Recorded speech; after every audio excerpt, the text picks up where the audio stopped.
নমস্কার বন্ধুরা, এই ভিডিওটা ছাড়তে অনেকটা সময় লেগে গেল। গিয়েছিলাম সেই মার্চে, আর এখন মে মাস। আজকের গন্তব্য হলো মাঝদিয়া শিবনিবাস। দূরত্ব প্রায় 110 কিলোমিটার। একদিনেরই ট্রিপ এটা। আজ যাব, আজই ফিরবো। এখন বাজে সকাল 7টা। সকাল সকাল ফাঁকা রাস্তা ধরে পৌঁছে গেলাম কল্যাণী এক্সপ্রেসওয়ে। এবার এই রাস্তা ধরে যাব জাগুলির দিকে। কুয়াশা দেখে কি ভাবছেন নভেম্বর মাস? আগে না, এটা মার্চ মাসের শেষের দিকে, ঠিক দোলের দুদিন আগে এরম অবস্থা ছিল। বাসুদেবপুর জিও পেট্রোল পাম্প থেকে তেল ফিল আপ করে নিচ্ছি। 750 বললাম, 750 বলেছি। তো হয়ে গেছে এখন পেট্রোল ভরা। এখন অনেকটাই বেজে গেছে, এখন 6:30, 35-40 হয়ে গেছে। এখন আর বেশি দেরি নয়, সোজা এখান দিয়ে বেরোবো কাঁচাপাড়ার দিকে। কাঁচাপাড়া কাপামোড় যাব। কাপামোড় থেকে আমরা ডান দিক নিয়ে সোজা ঢুকবো হচ্ছে গিয়ে জাগুলির দিকে। আমি বেসিক্যালি যখনই আসি এই পেট্রোল পাম্প থেকে পেট্রোল ভরাই। আর এখানে একটা অফার চলছে, 10টা থেকে 5টার মধ্যে সকাল 10টা থেকে বিকেল 5টার মধ্যে আসলে 2 টাকা করে প্রতি লিটার অফ। মানে আপনি 5 লিটার ভরালে 10 টাকা মতন ডিসকাউন্ট। সূর্য হালকা হালকা দেখা যাচ্ছে, হয়ে গেছে অলরেডি। তো প্রায় চলে এসেছি কাঁচাপাড়ার কাছাকাছি। এখান থেকে আর হয়তো কয়েকশো মিটার মতন দূরে আছি। কাঁচাপাড়া যে বাঁদিক দিয়ে কাঠটা নিতে হয় সেটা। আর মোটামুটি আজকে এখনো রোদের দেখা নেই, তার কারণ হচ্ছে গিয়ে কি এতটাই কুয়াশা যে কিছু দেখা যাচ্ছে না। চলে এসেছি কাঁচাপাড়ায়। এবার এখান থেকে বাঁদিক দিয়ে কাঠটা নিয়ে ঢুকে যাবো হচ্ছে গিয়ে কাপামোড়ের সামনে গিয়ে দাঁড়াবো। তারপর ওখান থেকে আমরা ডান দিক ঢুকবো। এই সোজা চলে যাচ্ছে কল্যাণী।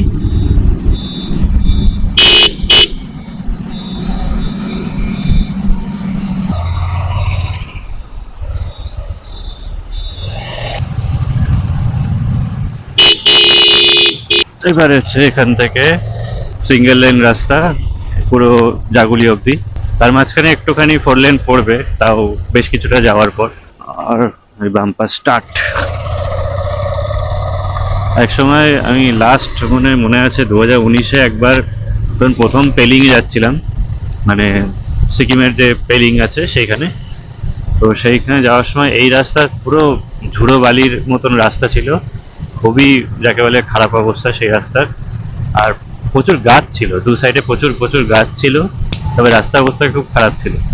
গাছ এতটাই বেশি ছিল যে মানে সূর্যের যে রোদ আছে সেই রোদ পুরো পরিষ্কার ভেতরে ঢুকতো না, মানে রাস্তার উপর পড়তো না।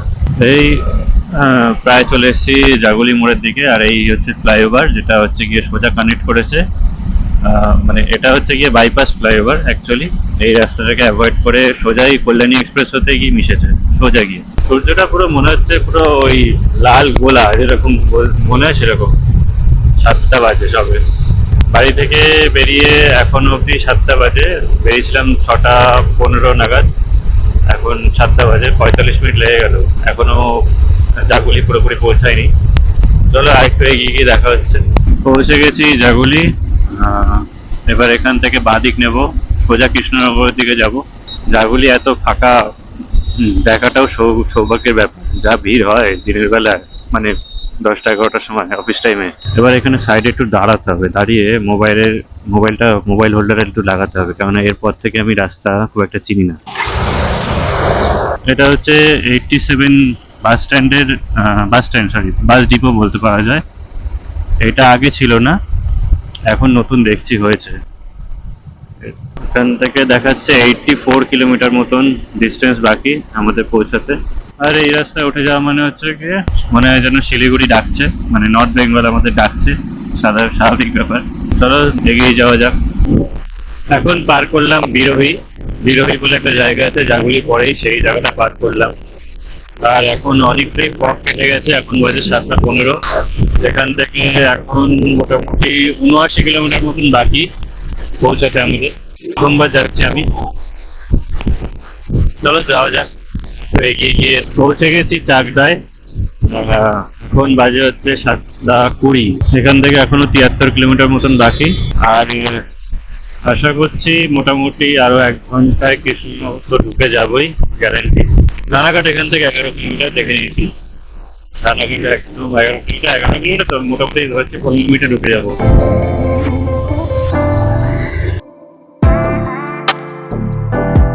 না, রানাঘাট এখন হ্যাঁ, রানাঘাট পৌঁছে গেছি। হ্যাঁ, এটা রানাঘাট। আর এখনো প্রপার রানাঘাট ঢুকিনি, আর একটু পরে ঢুকবো। এই যে ব্রিজটা উঠছে উপরে, এই নিচে পুরো গোটা রানাঘাট। আগে 2-3 বছরের আগে, মানে 5 বছর আগে, তখন তো এই রাস্তা ছিল না, সব নিচ দিয়ে যেতে হতো। আর এই সামনে একটা রেল লাইন পড়ে, ঠিক এই ব্রিজটার নিচে, ওইখানে গিয়ে সব দাঁড়িয়ে থাকতে হতো সবাইকে, সেই যাবে। আমিও দাঁড়িয়েছি, অনেকক্ষণ দাঁড়িয়ে থাকতে হতো। এই সময় কলকাতা শিলিগুড়ি যাওয়া যে কি হেক্টিক ছিল, ওই ভয়ে অর্ধেক লোকে যেতই না। 2020 আগে প্রচন্ড হেক্টিক ছিল। মানে এখান থেকে, মানে আমাদের কলকাতায় কৃষ্ণনগর অবধি প্রচন্ড হেক্টিক, কৃষ্ণনগরের পর থেকে কিছুটা ভালো ছিল। Welcome to Ranaghat. এখানে যে মারাত্মক কুয়াশা, যাকে বলে হচ্ছে গিয়ে আমিও দেখে অবাক হয়ে যাচ্ছি। এতক্ষণ একটু কম ছিল, এখানে তো মারাত্মক কুয়াশা। দেখে মনে হচ্ছে এটা নভেম্বর মাস। নভেম্বর মাসের প্রথম দিকটা যেরকম থাকে ওরকম মনে হচ্ছে। কে বলেছে ঠান্ডা চলে গেছে? মোটামুটি এখন বাকি হচ্ছে কি 58 কিলোমিটার। টাইম দেখাচ্ছে 8টা 50-এ আমরা ঢুকে যাবো, কিন্তু আমি জানি 9:30 বাজবে। মাত্রাতিরিক্ত কুয়াশা, এত মারাত্মক কুয়াশা যে কিছুই দেখা যাচ্ছে না। আমাকে 50-এ চালাতে হচ্ছে স্পিডে। বাপরে বাপ, সব ট্রাক গুলো একদম স্লো হয়ে গেছে, একদম আস্তে আস্তে যাচ্ছে। জানি না যে কতক্ষণে যে কুয়াশা কাটবে। আর এটা পুরোটাই ফ্লাইওভার, অনেকক্ষণ ধরে চলছে ফ্লাইওভারটা। অনেকটা আগে উঠেছি ফ্লাইওভার থেকে, এখনো ফ্লাইওভারটা চলছে। কি আসছে সামনে? Gobindapur 5 kilometre, Patna Krittibas railway station, Patna Krittibas. চলো এখানে একটুখানি দাঁড়াই, অনেকক্ষণ ধরে বাইক চালাচ্ছি। অনেকক্ষণ ধরে বাইক চালানোর পর একটুখানি দাঁড়ালাম এখানে, একটুখানি দাঁড়িয়ে শরীরটাকে টান টান করি।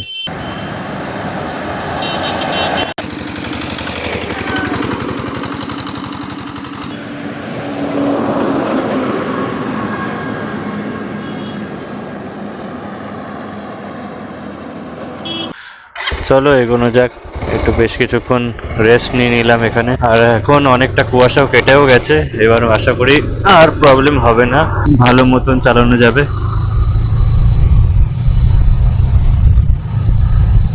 এখান থেকে আর বাকি হচ্ছে 42 কিলোমিটার সব মিলিয়ে। আর 16 কিলোমিটার বাদে বলছে ডান দিক ঢুকতে হবে। আমার মনে হচ্ছে সম্ভব কৃষ্ণনগরের ভেতরে ঢুকতে হবে।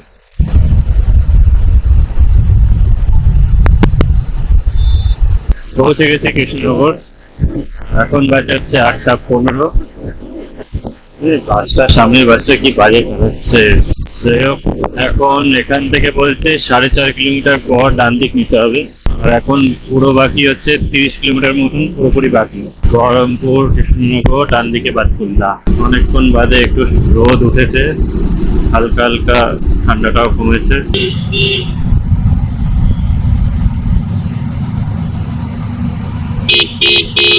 প্রায় পৌঁছে গেছি। এখান থেকে কিছুটা যাওয়ার পর বলছে 550 মিটার করে টার্ন নিতে হবে। এখান থেকে ঢুকে গেলাম, আর এখান থেকে সোজা গিয়ে এই যে ফ্লাইওভারটা উঠছে তার নিচ দিয়ে ঢুকতে হবে ডান দিকে।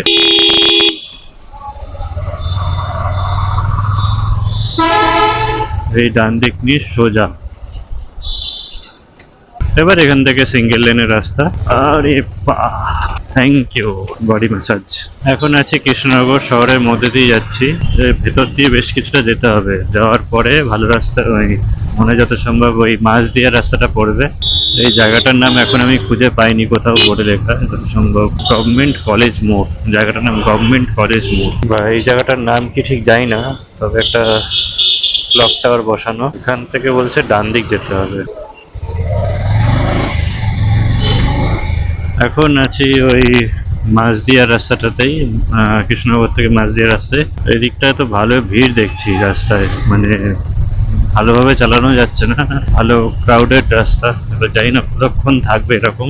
এমনি রাস্তা ভালো, এদিক দিয়ে আসা যেতেই পারে, কোনো অসুবিধা নেই, কিন্তু ভালো ভিড় ভাট্টা রাস্তা। মনে তো হচ্ছে না যে 10টার আগে ঢুকতে পারবো, কারণ এখান থেকে এখনো 20 কিলোমিটার মতন বাকি। মাঝদিয়া এখান থেকে 21 কিলোমিটার। আচ্ছা, আর এখানে ফোনে দেখাচ্ছে মাঝদিয়া এখান থেকে 19 কিলোমিটার, শিবনিবাস 19 কিলোমিটার, মানে শিবনিবাসের পরে মাঝদিয়া। এখন এখান থেকে 8.5 কিলোমিটার মতন বাকি পৌঁছাতে। একটু ভিড় কমেছে রাস্তায়, তবে এখানকার রাস্তাটা না খুব একটা ভালো না। মানে হয়তো আপনি অন্য বাইক নিয়ে আসলে, মানে ভালো সাসপেনশন হলে হিমালয়ান বা ওইসব বাইক নিয়ে আসলে আপনি ভালোভাবে চালাতে পারবেন, কিন্তু যাই হোক এখানকার রাস্তাটা খুব একটা ভালো না। মোটামুটি বেশ কিছুটা জায়গা আমি মানে নাচতে নাচতেই এসছি বলতে গেলে, সেখানে ভিডিও করিনি। ফোনে দেখাচ্ছে 9টা 2-এ আমি ঢুকবো, আর এই জায়গাটার নাম হচ্ছে ভীমপুর, ছোটা ভীম। আর এখানে মোটামুটি একটা জিনিস আমি লক্ষ্য করলাম, এই জায়গাটা অনেকটা ওই হরিণঘাটা থেকে নগরুকরা বলে একটা জায়গা আছে না, মানে হরিণঘাটা থেকে নগরুকরা যাওয়ার যে রাস্তাটা, সেই রাস্তাটার মতনই অনেকটা সিমিলার লাগছে। তো ধোঁয়া ছাড়ছে, একটু কালা হয়ে যাবো। আর একটুখানি বাকি, প্রায় চলে এসেছি শিবনিবাসের কাছাকাছি।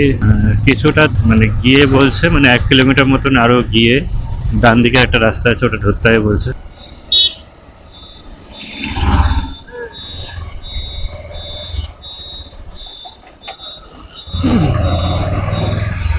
এখান থেকে তারকনগর, আচ্ছা এই রাস্তা দিয়েই তারকনগর যাবে।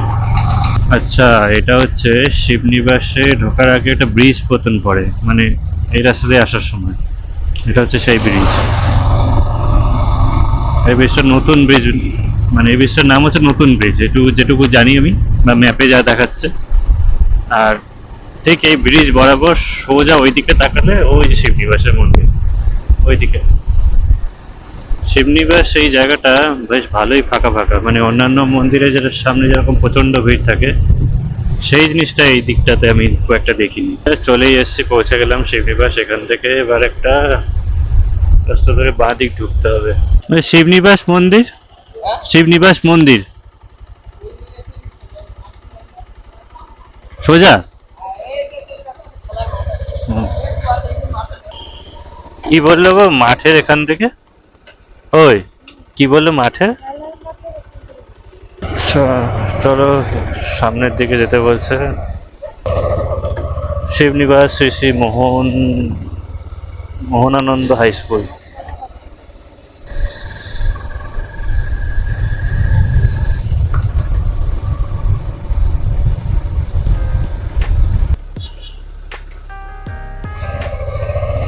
পৌঁছে গেছি শিবনিবাস, আর ওই যে মন্দির সামনে দেখা যাচ্ছে।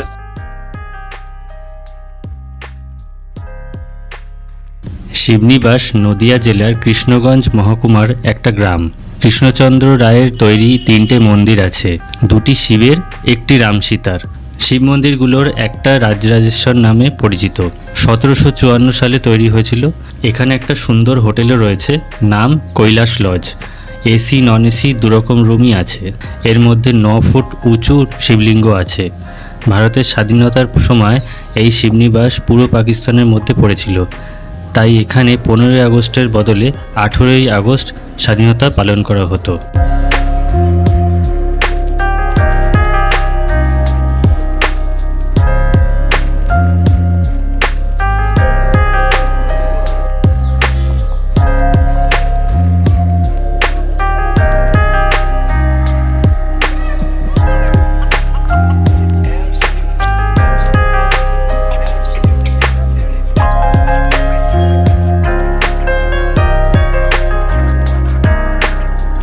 তো এখন বসে আছি হচ্ছে গিয়ে শিবনিবাসের আশেপাশে একটা দোকানের সামনে। এখানে ব্যাপারটা হচ্ছে গিয়ে এই সময়টা একদমই ফাঁকা ফাঁকা এখন রয়েছে। আমরা কোনো পুজো টুজো দিইনি, জাস্ট দেখলাম, দেখে এই দিকে যাচ্ছি। এই যে রাস্তাটা যে চলে যাচ্ছে একটা বাঁশের তৈরি ব্রিজের দিকে, ওটা দেখতে যাচ্ছি। আর এরপরে একটা মন্দির দেখবো, দেখে এখান থেকে যাব হচ্ছে ভারত বাংলাদেশ বর্ডার দেখতে।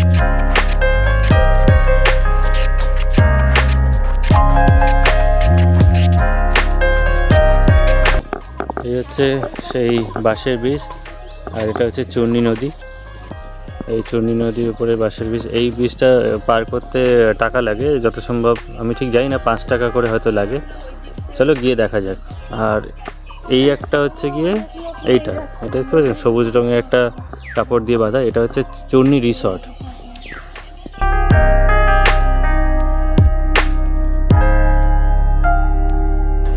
ব্রিজে মানে পা দিচ্ছি আর কেমন ডেবে ডেবে যাচ্ছে। এই নদীর জল এত পরিষ্কার ক্লিয়ার, আর এই ব্রিজে যাকে বলে খুব দেখে শুনে পা ফেলতে হচ্ছে। পল দেখে মনে হচ্ছে খুব পলকা, কিন্তু ম্যাক্সিমাম হয়তো সাইকেল নিয়ে যাওয়া যাবে।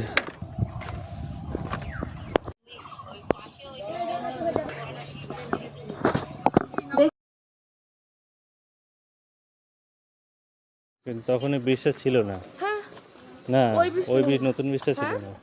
আগে ঘুরে বেরিয়ে তারপর শিপ দেখে বাড়ি যাবে।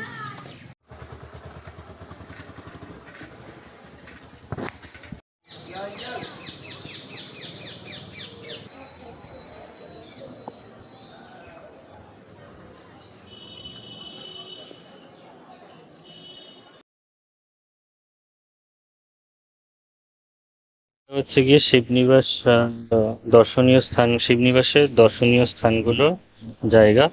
আর এই হচ্ছে গিয়ে জায়গাগুলোর নাম, এই 3টি শিব মন্দির। আর এটা হচ্ছে ম্যাপ। আমরা এখন আছি এই জায়গাটায় আছি, এখানে যত সম্ভব। এটা হচ্ছে খেয়াঘাট, যেখান থেকে আমরা আসলাম। আর এটা হচ্ছে শ্রী শ্রী মোহনানন্দ ব্রহ্মচারী মহারাজের বাড়ি, রাজবাড়ির ধ্বংসাবশেষ এই দিকটা।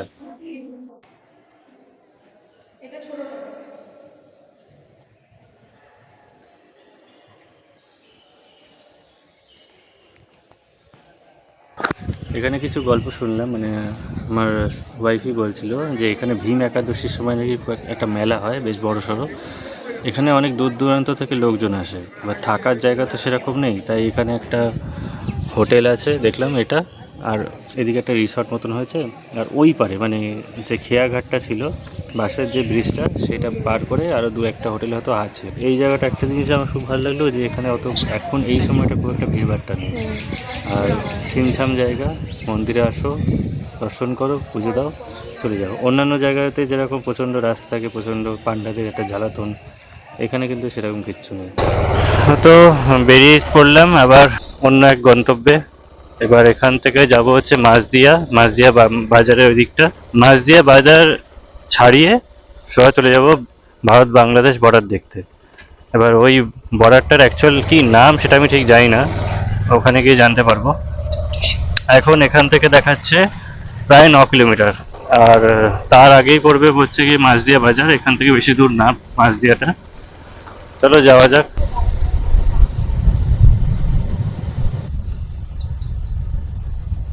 এবার এই সেই মোড়টা থেকে আমরা ডান দিক ঘুরে যাব, ডান দিক ঘুরে সোজা যাব মাঝদিয়ার দিকে। আর বাঁ দিক গেলে কৃষ্ণনগর, যেরকমভাবে এসছিলাম।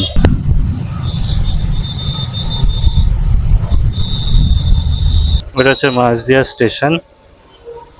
এবার উপর দিয়ে লাইন চলে গেছে, নিচ দিয়ে আমরা চলে বেরিয়ে গেলাম। এটা মাঝদিয়া স্টেশনের একদম সামনেই। নেই কোনো খাওয়ার দোকান এখানে। কৃষ্ণনগর থেকে মাঝদিয়া যত বাস এখান থেকে ছাড়ে। আর এই রাস্তাটা ভেতর দিয়ে চলে যাচ্ছে বর্ডার সাইডে। এবার চলে আসলাম, এবার এই রাস্তা ধরে সোজা চলে যাবো হচ্ছে গিয়ে বর্ডারের দিকে। আর এই জায়গাটার নাম আমি ঠিক জানি না। এই রাস্তাটা বেশ সুন্দর, গাছগাছালি দিয়ে ভরা, কিন্তু রাস্তার অবস্থা খারাপ এই যা। আর এখান থেকে মোটামুটি খুব বেশি না, বলছে 2 কিলোমিটার মতন সোজা গেলেই পড়বে বর্ডার। আমার তো দেখে মনেই হচ্ছে না এটা কোনো বর্ডারের রাস্তা। আমার মনে হয় যত সম্ভব এই বর্ডারটা দিয়ে যাতায়াত হয় না, মানে ভারত বাংলাদেশের পারাপার হয় না, ওই জন্যই মানে এরকম অবস্থা রাস্তাটা। এসছি ভারত বাংলাদেশ বর্ডারের এখানে, মাঝদিয়া বর্ডার। আর এই রাস্তাটা বিএসএফ ইউজ করে, এই রাস্তাটাও বিএসএফ ইউজ করে। আর এই যে মানে কাঁটাতারটা দেখছে, এটা নতুন করে বসিয়েছে, আগে এটা ছিল না। ভেতরে যেটা আছে, এই যে ভেতরে যেটা আছে কাঁটাতার, এইটা পুরোনোটা। আর এই গেটটা অনেক পুরনো, এইটা নতুন, এটা নতুন। হচ্ছে বিএসএফ এর দ্বারা পুরোটা সিকিউর। আর এই জায়গাটার নাম আমি বলতে পারছি না ঠিক কোথায়।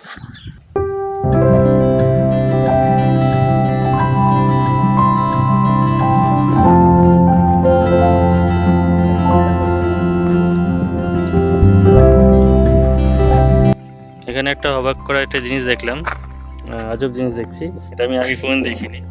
এগুলো হচ্ছে মৌমাছির চাষ হয়। এগুলো হচ্ছে মৌমাছির চাষ হচ্ছে, অনেক মৌমাছি ঘুরে বেড়াচ্ছে। আর এই পুরো পরপর যে বক্সগুলো দেখা যাচ্ছে এগুলো হচ্ছে সব মৌমাছি।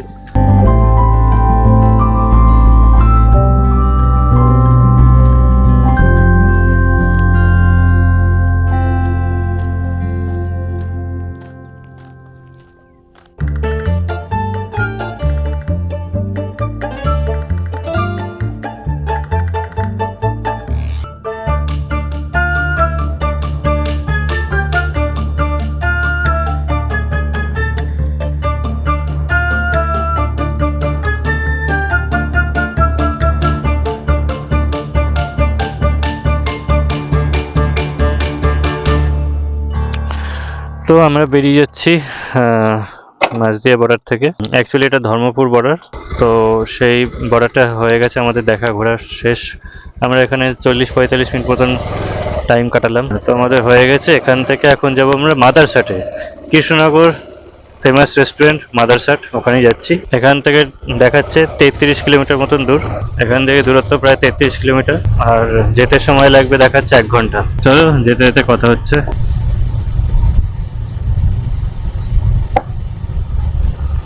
তো মাঝদিয়া ছাড়িয়ে বেরিয়ে যাচ্ছি, কৃষ্ণনগরের দিকে যাচ্ছি। আর সামনে একটা ব্রিজ পড়বে, ওই ব্রিজটা হচ্ছে চূর্ণী ব্রিজ, চূর্ণী নদীর উপরে তৈরি ব্রিজ। প্রায় চলে এসেছি আর একটুখানি, ওই যে দেখা যাচ্ছে, এই হলো চূর্ণী ব্রিজ।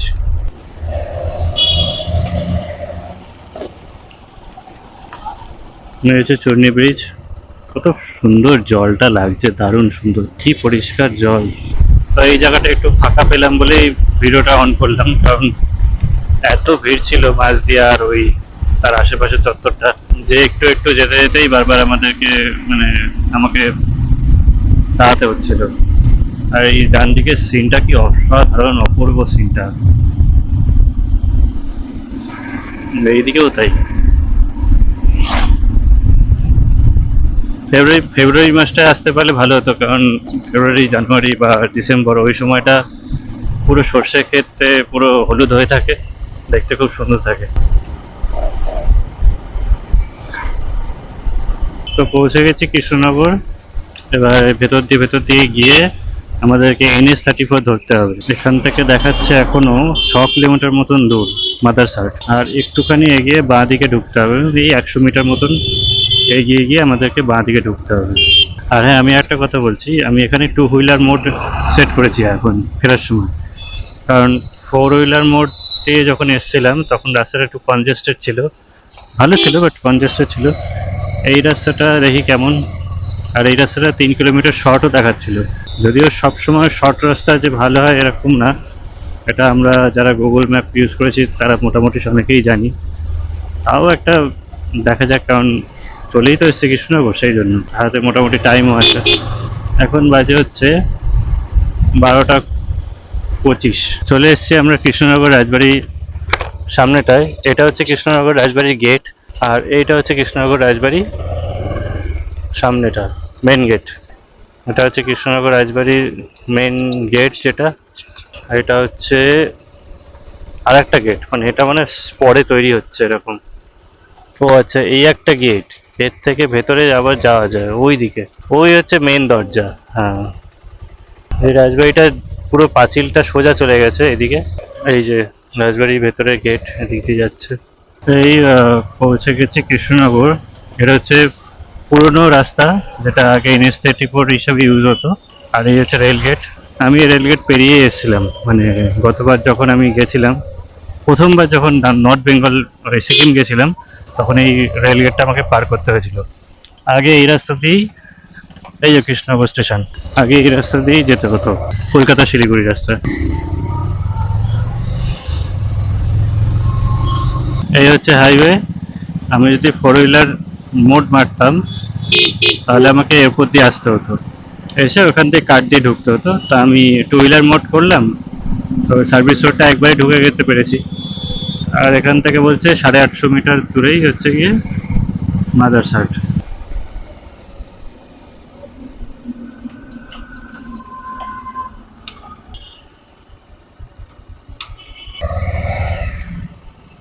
পৌঁছে গেছি মাদারসাট। এখানে এখন বাইকটা পার্ক করে ভেতরে যাব। দুপুর দুপুর চলে এসেছি মাদারসাটে লাঞ্চ করতে। বাইরে জায়গাটায় একটা সুন্দর গার্ডেন আছে, চলুন ভেতরে গিয়ে দেখা যাক ভেতরটা কেমন। ভেতরে ঢুকে অ্যাম্বিয়েন্সটা বেশ ভালো লাগলো, বেশ বড় জায়গা, সুন্দর করে সাজানো। এখানে একটা ইন্টারেস্টিং জিনিস হলো কোনো ফিজিক্যাল মেনু কার্ড নেই। ওয়েটার এসে কিউআর কোড দিলেন, স্ক্যান করলাম, পুরো মেনু চলে আসলো। অর্ডার দেওয়া থেকে বিল সব এক জায়গাতেই আসবে। বেশ ইন্টারেস্টিং লাগলো ব্যাপারটা। লাঞ্চের ফাঁকে আমার অ্যাকশন ক্যামেরাটা একটু চার্জে বসিয়ে দিলাম পাওয়ার ব্যাংক দিয়ে, যাতে দিনের শেষে ফুটেজ না মিস হয়। এখানে আরেকটা ইউনিক জিনিস দেখলাম, ফুড সার্ভিং রোবট। রোলিং চাকার সাথে কিচেন থেকে রেস্টুরেন্ট ফ্লোর অবধি খাবার নিয়ে চলে আসছে এবং সার্ভ করছে। দেখতে বেশ মজার, আর এক্সপিরিয়েন্সটাও আলাদা। এরপর আমাদের স্টার্টার চলে আসলো, ক্রিস্পি চিকেন উইথ সস। দেখতে খুব সুন্দর ছিল, খেতেও দারুণ ছিল। এরপর মেন কোর্সে চলে এলো তন্দুরি বাটার নান আর চিকেন টিক্কা মশলা। অনেস্টলি দুটোই খুব ভালো টেস্টি ছিল। নান একদম সফট বাটারি, চিকেন টিক্কার ফ্লেভারটাও খুব দারুণ ছিল। তো আমাদের লাঞ্চ কমপ্লিট। এখন আমরা বেরিয়ে গেলাম বাড়ির পথে। আর এখন বাজে হচ্ছে গিয়ে 2:15, একটু বেশি। আর এখন 88 কিলোমিটার মতন দূর ব্যারাকপুর। যাই হোক, লাঞ্চটা একটু ভারী হয়ে গেল।